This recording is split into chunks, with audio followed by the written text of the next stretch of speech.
Hello, and welcome to Papi Approved Movies. My name is Papi. And I'm Natalie. In our podcast, we review and critique my favorite PG-13 movies. Movies that I wasn't allowed to watch until I turned 13. Once a month, Natalie and I will watch a new PG-13 movie.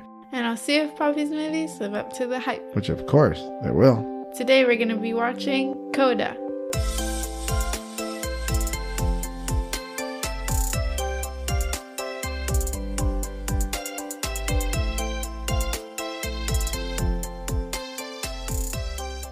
Before we begin, there will be spoilers. If you haven't seen the movie and don't want it to be spoiled, Press pause and come back when you're finished. Now, Papi, tell me the deets on this here movie. Okay. Hey, Natalie, how you doing? Good. You ready to talk about this awesome movie? See. All right. CODA came out in 2021 with a runtime of 1 hour and 51 minutes. It's streaming on Apple TV. It was written by Sayan Heder, Victoria Bedos, and Stanislas Carey de Malberg, and directed by Sayan Heder. Main stars are Emilia Jones, Marlee Matlin, and Troy Kutzer.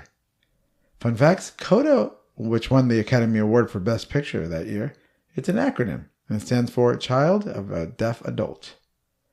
So what did you think of the movie? I thought it was good. Yeah? You enjoyed it? Uh-huh. I remember loving it the first time I watched it, and then I loved it even more the second time I watched it. I thought that some of it, like the ending, was a little rushed. Okay. Towards the end. And I think that there was I think all the resolutions of the minor conflicts and major conflicts of the story just happened so quickly.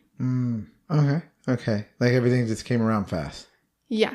Like they built up the problem way longer than the solution. Yeah. And I think that there was minor problems that were almost skipped past. How would you rate it? I give it a 5 stars. 5 stars! Been a while. It has been a while. I don't think you've given a 5 star in 6 to 17 years, so. I'm not even that old. True. I loved this movie a lot. Hit me in the feels. A lot more than I remember it the first time. Maybe because your sister's away in college. And maybe, I don't know. Maybe you're getting older now and you're going to be going off to college. And then you're going to abandon me and it'll just be me and Maniac Mamacita trying to figure out how to survive with you nerds and go on. I don't know. Maybe. All those emotions. Why don't we get into the recap? Okay. The movie begins with high schooler Ruby Rossi singing on a fishing boat. She's with her brother Leo and father Frank, who are both deaf. They get to the dock and sell off their haul to fish sellers and get ripped off in the process. The fish sellers keep increasing their prices. Ruby lets them have it and afterwards takes her bike to school. At school, Ruby falls asleep during class. She meets up with Gertie, her BFF, to choose a club to join. Then a bully makes fun of Ruby for the way she smells. We find out that people have made fun of her and her family since they were little. When it's time to join a club, Ruby overhears Miles, a boy she has a crush on, join choir, and she joins too. She did smell like fish, though. Yeah, but that's kind of her problem, but who's anyone to say anything, right? Yeah. I mean, if she stinks like fish, why you gotta have the attitude and tell her though? Yeah, or even why to her face? It's mean no matter what. Right. But to go up to her and be like, "Ew, something smells." What's your problem? Yeah, I mean, and then she said at least she's not doing it in a deaf voice, right? Yeah. She was not trying to tease her about that. She's just being mean to her that she smells like fish. But she does smell like fish. Her mom tells her, why didn't she go home and take a shower? You stink like fish. Yeah. I don't think she had time, but yeah. But I have a theory about the mom's comment, how it plays into the story. You want to bring it up now or later? Later. At home, Ruby and her family are very close. Jackie, her mom, asks her to stop listening to music because it's not an activity the whole family can share. Unlike Leo's Tinder app. They're all a part of Leo's Tinder app, huh? Yeah, but I also think that it's kind of rude. Oh, to tell her to stop listening to music? Well, no, it's kind of rude for her to be listening to music. Not just because they're deaf, but because why are you on your devices and stuff when you could be talking to your family? They weren't talking to each other. Yeah, they came and sat down and she continued to ignore her mom. She didn't even say hi or thank you when she put the plate of food down in front of her. It's just rude. The mom, to me, I think was over the top. I think a lot of what happened with the mom was a little off to me. Like, she was too obviously hating on Ruby's desire to deal with music.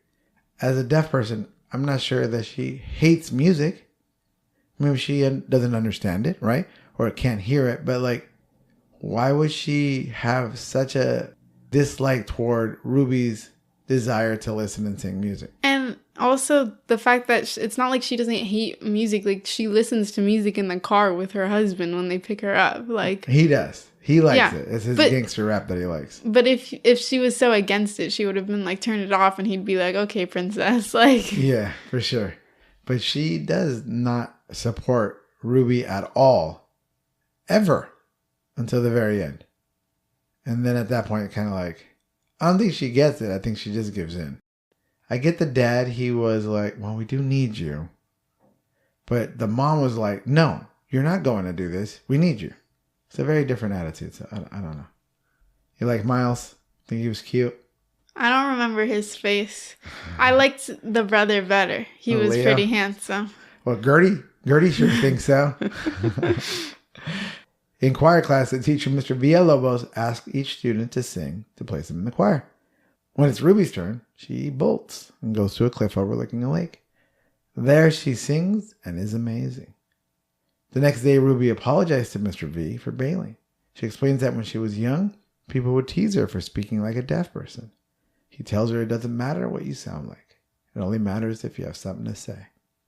Gertie comes over to Ruby's house and is enamored by Leo, much to Ruby's disgust. They listen to music together and Jackie asks Ruby to translate and Ruby says no. Then Gertie leaves and makes a pass at Leo. She is so blatant about it. Isn't it funny? Do you think, how would that be? It's just rude. Like, I would never be like say anything about any of my friends' So brothers. what if your buddy came in, starts like, your sister's hot, I want to make out with her? I'd be like, you're disgusting. Like, don't talk to me. Just shut up. I just thought it was really funny because she was extremely open about it. She told her, I'm totally going to hook up with your brother. Like, no, but it's not like, because I could see someone being like, oh my gosh, your brother's so cute. And then the person would be like, bro, shut up. And then like, it would just be like a joke. Like, oh my gosh, I have a huge crush on your brother. But they wouldn't do something about it. Like, she actually went for it. She sure did. And at the end, they end up together. So it's kind of funny. Yeah. And how much younger is this girl? I mean, they're seniors. So maybe she's 17, probably 18, right? I'm assuming he's like 23. Oh, no. He's probably like 2-3 years older. I don't see him being like 23. Maybe he's 20, 21 at the most. You think so? I thought they had a much larger age gap. Well, we know he's at least 21 because he drinks beer. Yeah. So he's at least 21, maybe 22, 23. And then he even makes a comment like, bro, aren't you a kid? Like, why are you working here? When he said, how are you working here if you can't even drink? Yeah. So, she could be 18. At the docks, Leo argues with the fish sellers, and Ruby steps in to get more money. Leo gets annoyed that she does that, and they begin to argue. Frank stops him from fighting. Leo wants to sell his own fish and cut the middleman out, but Frank says no, it's too much work. In choir class, Ruby opens up and sings beautifully. Mr. V is impressed. He asks Ruby and Miles to sing a duet for the school recital. Mr. V tells him to practice. As she leaves, he tells her that she's very talented and asks about her future plans. He says he sees potential and will tutor her for her audition to get into a prestigious music college. But she has to commit 100%. See, usually I would clock this and be like, that's creepy. Why is she going to this guy's house? But because it's like a music lesson, it's basically just like a lesson, just like you would have like a coach or a trainer. It's like not as big of a deal. Yeah. I thought about that a lot during this movie. I also was happy that there was a scene where you get to see his wife and his daughter. And a lot of the times the daughter is present when they're doing the singing. Yeah, they're just playing in the room like his kids. And so I find it inappropriate. It would have been better if her mom came or something like that, because she is still a high school senior. It could equal a bad idea. I think. Yeah, it could be weird. Mm-hmm. And the way he was very like eccentric and crazy. So you never know. But at the same time, I feel like in this movie, and played by Eugenio Derbez, which is, I'm a big fan of him. I love him in every movie he does. I felt like it was an okay situation, even though it would have been better if they would have met up at school where he did the lessons. I did think about it. I was like, okay, this might be a little weird for him to go after to his house and then like not ask her parents because she just went straight after school. Because they didn't know when she was doing this. So like that's a little concerning that her parents don't know where she is. Yeah. That's a little strange. And the fact that the teacher didn't confer with the parents, be like, hey, like, your daughter's got some real potential. Like, I'm offering her some, like, free music lessons at my house. And it's free. Yeah. Yeah. So he's dedicating his time to her for free. So. Yeah. He does the same with Miles. Miles has been going after this goal for a while. Like, his parents are, like, supportive of him. Whereas we don't really know. We don't know. We know his parents hate each other. That's all we know. But, like, he's been in music for a while. So, like, he's probably been getting lessons from this guy for a long time. Because he knew the teacher before the choir class. Yeah. He was already working on something with him. Yeah. But, like, I just feel like it's a little strange. But because it's, like, a lesson, I think it's better. Well, it'd be like Miss Kaya, right? Yeah. Shout out to Miss Kaya. But she would come over. Yeah. And she wouldn't ever do anything without her parents knowing. Right. Yeah. So, but there was a couple times we went over there, but not as much. I know later on she had a lot more students go to her house. So I guess it is a common thing if you go to someone's. Well, I mean, you go to a piano lesson to someone's house, but then the parents know. I'm like waiting outside or anywhere. You know what I'm saying? I just think it's kind of funny how this girl is like sneaking out to something that's like educational. Yeah, something that's good for you and not troublemaking. So, well, I mean, she does sneak out and make out with Miles later, but I don't know. Her parents are okay with that. Miles was in her room. Ruby goes home and tells her mom about her choir class, and Jackie doesn't get it. Ruby gets mad and bounces. Meanwhile, Leo and Frank talk about selling their own fish. Leo's shot down again and goes to the bar where he gets into a fight. Gertie, who works there, tries to comfort him. Then they make out and hook up. Inappropriate! In the closet in the bar. Inappropriate. Isn't someone going to be like, where's Gertie? Where's Gertie? Yeah. Ruby invites Miles over to her house to practice. They talk about their families. He mentions his parents hate each other. They rehearse and sound great. Then they overhear her parents having sex. She runs to stop them. Afterwards, they have an awkward interaction where Frank explicitly signs that they should be using protection. Ruby tells her parents she hates them. I find it funny in this is that she's yelling at Miles, like, get out, just get out of my house. Like, what did Miles do? Miles is just in the awkward situation. Like, Miles was just a singer. Like, leave him alone. She wants him to hear the less exposure, the better kind of thing. You know what I mean? Yeah, and then after, like, she like, slams the door on him and immediately screams, like, I hate you. Oh, like, can he not hear that from outside? Like, he must be like, well, like, ooh. He's probably used to it. I would say no kid should tell their parents they hate them. But, like, that's the frustration at that point where I go, like, well, they are being a little too much.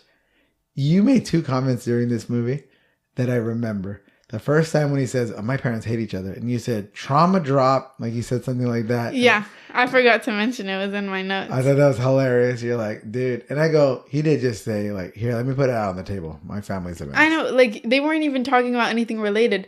She's like, oh, like, something about my family. And he's like, your family's so cool. My family hates each other. Gosh, my parents don't love each other anymore. I was like, what is happening? Like, why did he just, like... And it was not a necessary point to the story. It was for him to kind of prove that he doesn't think they're weird. He doesn't think they're wrong. He doesn't think they're broken. He thinks that they're beautiful and perfect the way they are. But he already said something that was so much better, that he's like, I have so much respect for you because I saw how much courage you had, like, ordering for your family and stuff like that. That's enough. Yeah. No, I agree. And it could also be like, why do you have to, like, say all that in that moment? Later on, he talks to her and is like, you know what? I did something to you because your life is so, like, your family's so perfect. Like, mine isn't as perfect like that. Like, my family's not close like that. He could have said that then, and it's not really just, like, a random trauma dump out of nowhere. Like, it was just very awkward the way that it was, like, shoehorned in that moment. Like, it was fine for the story, like, later when he's like, yeah, like, you have such a perfect family. Like, my parents don't love each other like that. Your parents can't keep their hands off of each other. Like, it made sense then. But, like, why is he, like, in her room, like, gosh, my parents hate each other? The other thing you said that made me laugh, you don't see anything because they're covered in like sheets, but they're having sex, and you screamed out inappropriate, and I thought that was funny. You know, like, it is inappropriate. We shouldn't be watching that. I thought that scene was hilarious. I thought Frank was hilarious because you don't need to know anything to understand what he's trying to do, because he's using it's just hilarious. He's just funny. It's a great scene, and like it took Miles a second, and then he's like, oh, now I know what you're talking about. And it is so inappropriate. I love it. It's so funny. The whole family, like, I thought it was strange for a while. Like, why are they so vulgar? Like, the whole family is very vulgar, but then I realized that it's in Massachusetts. And okay. And then, like, we do have listeners in Massachusetts. Go ahead. Spout your Massachusetts knowledge. Go ahead. And then, like, Massachusetts, they always curse. Like, is that a thing? All right. So any listeners from Massachusetts, nowhere else, go ahead and email us if that's true. And do you know why they know this? Because I was trying to practice a Boston accent, and the linguist guy on YouTube said, like, oh yeah, and to do like a Boston accent, you kind of gotta curse. Like, it's part of the culture here. Okay. Yes. We'll expect some emails. Maybe some angry emails. I don't know. We're going to have some proper ladies from Massachusetts. I do not use curse words. I don't know why they're British, but still. All right. Where were we? At school, Gertie tries to comfort Ruby, who's still embarrassed about what happened with Miles. And then one of the mean girls start mimicking her parents' sex noises. Ruby runs away and Miles chases after her. He tells her he only told his one buddy, not the mean girls. He thought it wasn't a big deal because they were making light of it before. Later, Ruby goes to Mr. V's house for lessons. She holds back and he tells her to use her real voice. And she does and crushes it. So at this point, what do you think of Miles and what happens there? I don't think Miles is in the wrong. He told his buddy, who told a bunch of people. Obviously, this is a private moment. Well, he's kind of at fault for that. But I think, like, he just telling one person is, like, not that big of a deal. Like, he's not actively making fun of Ruby. It's just that the other girls are horrible people. And his friend is clearly also a horrible person for, like, spreading this all over the place. Why they at least told that one person will probably tell the whole world. I would say I'm done with Miles. You can't trust a guy like that. Whatever he said to that buddy, he didn't say, hey, guy, it was such a weird, awkward moment. No, he was like, bro, first they were doing this. And then, oh my God, he would be doing it that way. He's already talking crap about her family behind her back. Not necessarily her, but her family. To me, you can't trust a guy like that. He's done. If a guy did that to you, I don't know. Obviously, it would be a different situation. But just something like behind my back like 100%, that. 100%. Not the kind of guy you want to make out with later in the movie. So, hard pass. Yeah, I don't know. And I don't know why no. I was going to say, I don't know why the bullies in this movie are so unnecessarily cruel. But, like, that's pretty, like, average. That's not wild to think about. That they would do something like, yeah. If you hear this story, it would be delicious gossip. I get this. I get this. Because you would be like, oh, is that really what happened? Because it's a hilarious moment. Totally embarrassing for Ruby. I can't imagine a more embarrassing moment. Yeah. Imagine that as a moment that you would have to deal with your best friend or a boy that you like that came over. Game over. You'd be destroyed. But if it's like such a private moment, like Ruby told Gertie as well. Like, but BFF. No, Gertie's not telling anyone. You can trust her. She's loyal. Well, maybe Miles thought he could trust that friend, and then the friend started acting stupid. That's not his story to tell. That's her story. It's her embarrassment. He's a survivor of it too. Yeah, a little bit. Yeah, because you're right. Like, he's not He must have been embarrassed to sit on a couch with someone and have someone's dad tell them like something very like and then he was half graphic. dressed. They were both half dressed. Yeah. He had like sheets over his like legs. So like, wouldn't you be naked. embarrassed as Miles like coming out of a girl's room to their dad like half naked telling you like to have protected sex? Like that's embarrassing for him too. Yeah, I guess. I don't know. I would say embarrassment level 3 for Miles. Embarrassment level for Ruby 37 out of 10. So I don't know. Frank, Leo, and Ruby attend a fisherman meeting, and the fish sellers mention another surcharge hike. Frank and Leo are fed up and decide to form a co-op to sell their own fish. When Jackie finds out, she gets angry because she doesn't think they can do it. Then we see a montage where Ruby helps her family get their co-op up and running while getting lessons from Mr. V. She's burning the candle at both ends. She starts coming late to practice, and Mr. V tells her she needs to stop wasting his time if she doesn't complete it committed. At school, Miles tries to apologize, and Ruby's having none of it. Ruby tries to leave the co-op for a music practice, but a surprise interview prevents her from leaving on time. She's furious and tired. She gets to Mr. V's house, and he doesn't even open the door. What do you think of Mr. V in this situation when he doesn't even open the door for her? I just think it's cruel.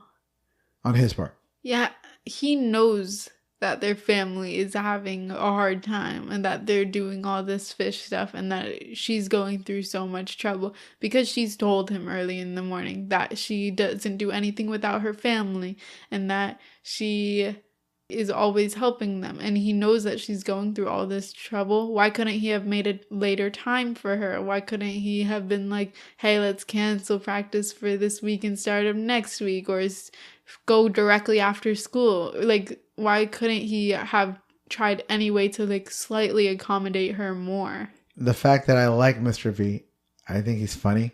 I think he's obviously talented, and he does stuff that's very suspect. So, at first, offering free lessons to a girl to come over to his house and then do it. Obviously suspect. And then just pretty much abandoning her when she needs him the most. Very much suspect. But he could have done this in a better way as opposed to not opening the door like a petulant child. And that's what he does. I'm not opening the door. She's there. Just say, open the door, go, I really don't think that if you don't put 100% into it, you're going to do it. And I don't want to see you fail. So I'm not going to help you. That would have been a better scene than him just acting like a little baby. I don't know. Do you think Mr. V is a good teacher? Probably not. Probably not. Although he gets the best out of his kids, right? Yeah. So, but it's also a club.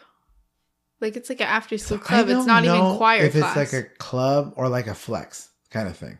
Or it's like a course you take for that semester. I don't know if it's after school. Because the whole school is signing up. Because she would have gotten in trouble for just bouncing like that in class. I don't know. I mean, maybe. In choir class, Ruby apologizes and explains her situation.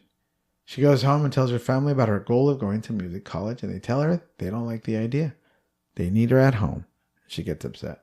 So there's another moment where the mom goes, "What are you thinking? There's no way." And the brother's the only one who was supportive, but he wasn't supportive because he didn't want her to lose out on her dream. He was supportive of her leaving because he knew he could do it without her. I also didn't love that. I think that's not necessarily true because I think they're in a hatred dynamic of siblings, that they're just like kind of mean to each other in a playful way. But he says something later in the movie that's like, you gotta go. You have Gertie told me you're amazing. You have a talent. Like, people are gonna come looking for you. Like, you're so amazing. You have to leave. Stop worrying about me. You don't need to be here. And while he's being like rude to her and kind of being like, this is my thing, like, just get like butt out. Yeah. I think he also like sees that she has a talent and doesn't want to give up on it, but is kind of like reserved about saying those feelings and like expressing support for his sister because they just don't have that type of dynamic. Yeah, but he even says, you're not the savior. We don't need you. And he says, this family was okay before you were even born. He says that to her. Kind of like he resents her for being like the hero complex of the story. And I didn't love that. But it is a real situation. It makes sense. It's more realistic than like the big brother that always supports his sister. Although we love that story. You know what I'm saying? But I thought that his lack of support, but kind of support, made sense. Yeah, maybe it was more realistic to the relationship they had. That comment was like a little hurtful. And at the same time, maybe the thing that she needed to hear too. You know what? You're right. I'm going to go do it. I just thought it made him like more complex. Sure. Yeah, as opposed to just the being big brother supportive or just being a hater. He's both. It was a little convoluted, and that kind of made sense. Yeah, no, I get you. The next morning, Ruby stays home from fishing, and an inspector comes onto the boat. When the inspector realizes that Frank and Leo are deaf, she calls the Coast Guard, and they're boarded. Meanwhile, Ruby takes Miles to her lake spot, and they bond and kiss. When she gets home, she hears it from her parents for not being there with them. But Leo sticks up for her. That was one of those scenes where he is sticking up for her, not because he feels that, but it was like, it's not her fault. Yeah. We blew it. It's not her fault. Especially if they didn't know that the monitor was going to come on board. So, at a court hearing, the Rossis get their license suspended and get a fine. They are told they need a hearing person on the boat at all times. Ruby resigns to not go to college and be that person. Leo gets upset and tells everyone that they can do it without her. She isn't their savior. And he used that word. He actually used it. Later that night, Ruby and her mom have a nice moment. And the next day, Leo and Ruby have a heart-to-heart. And he tells her he can do this. I don't feel like it makes sense. Like, Leo's been underestimated this whole movie. 100%. Like, he makes friends with the other fishermen. Like, they all call him kid and they support him and all this stuff. He maybe is a little shy and doesn't argue for like the better prices, right. But he's capable. He's very independent. Like, he does independent things all movie. Like, he's always doing stuff on his own. And then we see toward the end that they do make it a success, and probably under most of his tutelage kind of thing, where he kind of is the controller of all things. Yeah. With his dad. It's recital day, and the whole family goes, and it's a little awkward because they can't hear the singing. Gertie, who is now with Leo, so they end up together, right? Yeah. They're holding hands at the show. Anyway, she tells him that Ruby's really good. During the duet, the sound goes out in the movie, so we experience it the way Ruby's family does. They look around and people are smiling and are touched by Ruby and Miles' performance. What did you think of this scene? Where the movie makers cut out the sound of the singing, which we've been trying to listen to for the whole time, right? They've been rehearsing. We don't hear the performance to experience it the way the Rossi family does. What do you think? I liked it. I especially liked how they were looking at other people's reactions. Like, they were looking at other people and seeing how happy they were, and then they felt proud, because I feel like that's more important, less than her singing, but more about how they make people feel. And sure, that aspect is the same whether you can hear or not, like how people are affected by your actions, and they got to see the effect that their singing had. So they might have not heard the cause, but they saw the effect, and they felt proud of her that she was able to move people like that. Yeah, I loved it. I thought it was a clever idea to put ourselves in the family's experience and also understand them a little bit more in the process. I think that's really good storytelling, where you figure out a way to make you feel and understand what a character is going through, not just shoving it to you. And I thought it was spectacular. That's one of my favorite parts of the book series, A Silent Voice, is that because all of the story is told from the boy's perspective, and in the last book, they have a section from each person's perspective for the end of the book, and they have a part from this perspective of the girl who is deaf and like somewhat hard of hearing, and it's a book, right? So it's like you can't hear anything anyway. So what they do is that they take the word bubbles and they erase like parts of each word, so you couldn't really read it. Okay. You could kind of get it, but like you couldn't really read it because there's like pieces missing of the words. Mm-hmm. Just like she can kind of hear because she has a hearing aid, but everything is missing. It's all right. There's things pieces are going missing. Too fast or something like that. Yeah, that's pretty clever. So it's actually very similar to that situation. Yeah.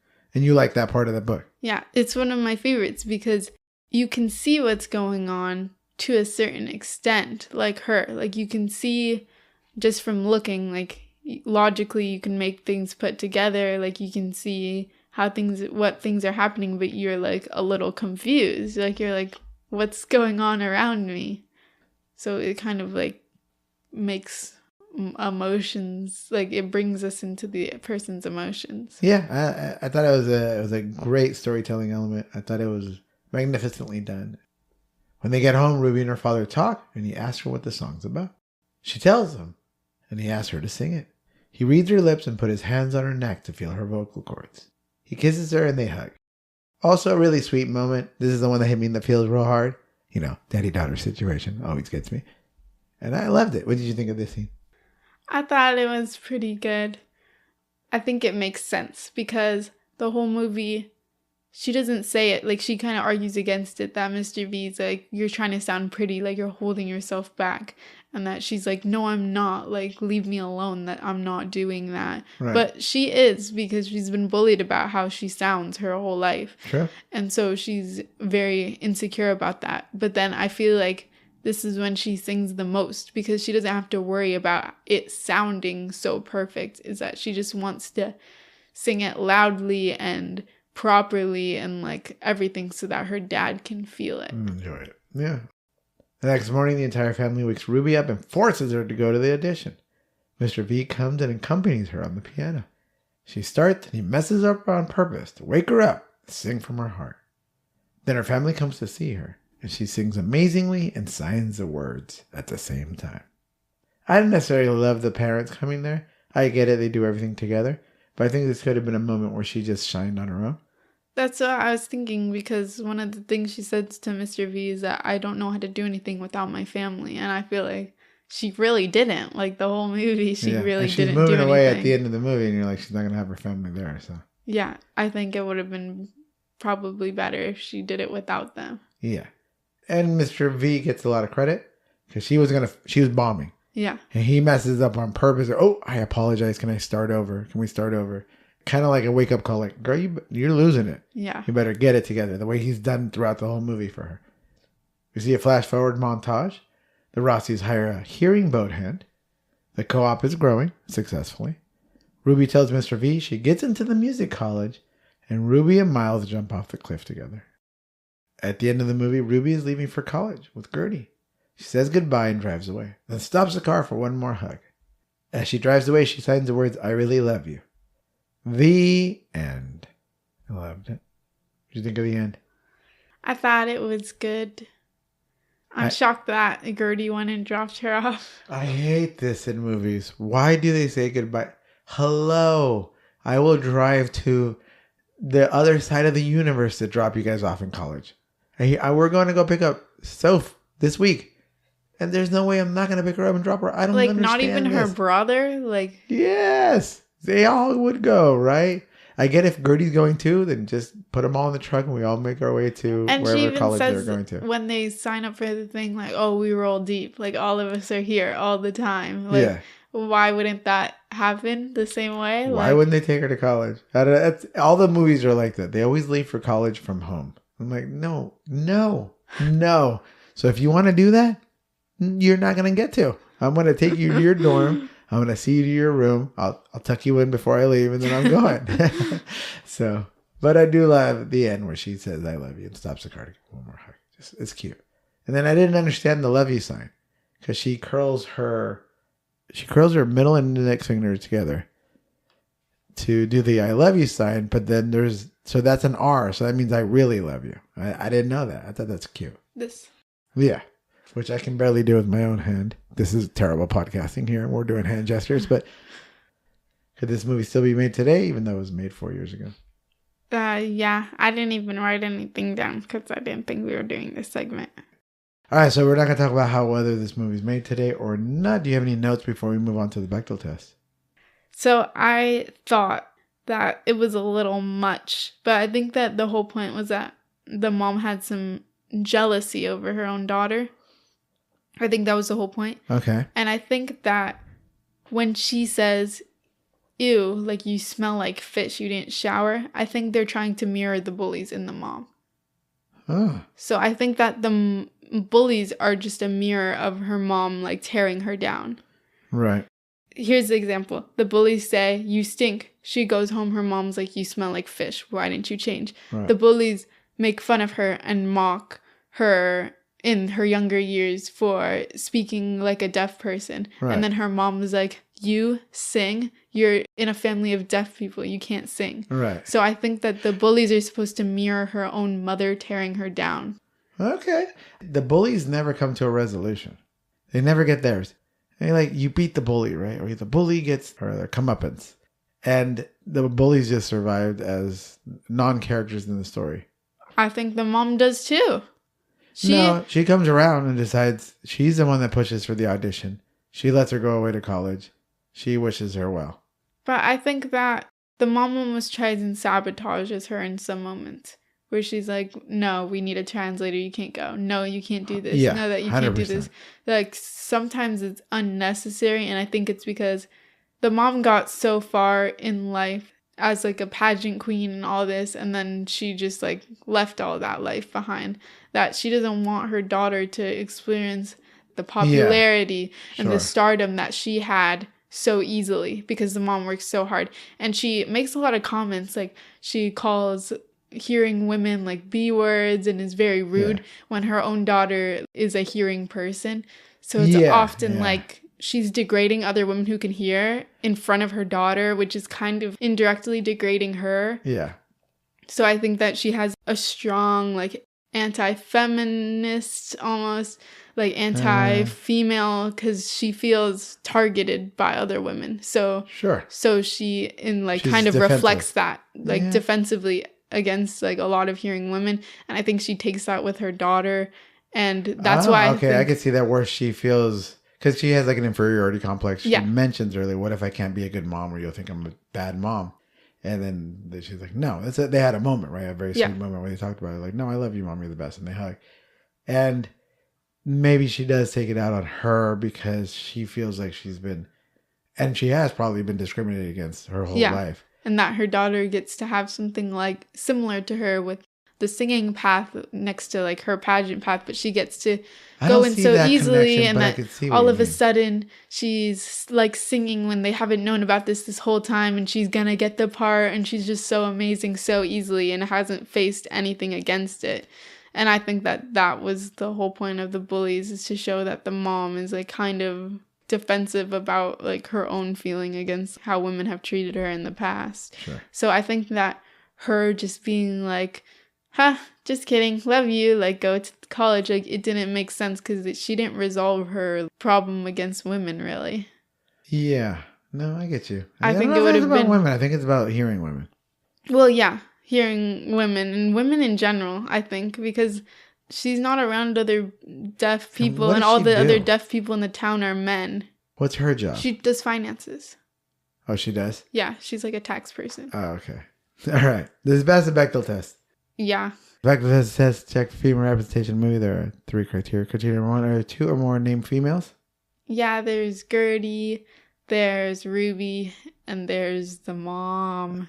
All right. Criteria number 2. And there's the bully has a name too. Criteria number 2, do they talk to each other? Yeah, Ruby talks to Gertie and Ruby talks to her mom. Right.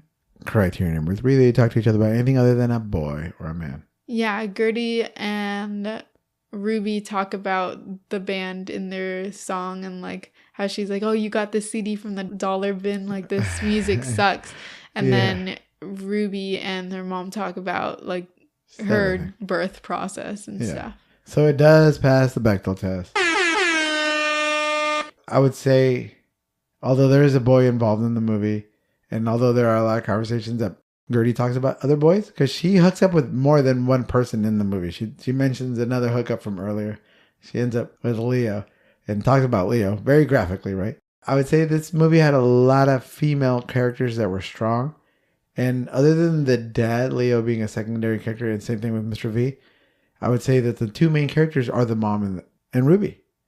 And then Gertie like right behind the dad. So I would say you don't have too many movies where you have 2 female characters that are the lead characters, but in this one, that is the case. I think most of the conflict didn't even have to do with Ruby. She was just like had dealt with the consequences of conflict, because she has a conflict with Miles that's caused from her parents being like graphic, and then there's the conflict with her mother not wanting her to leave, and her brother and all that, and them needing an interpreter. That's outside of her. Like, that's not her conflict.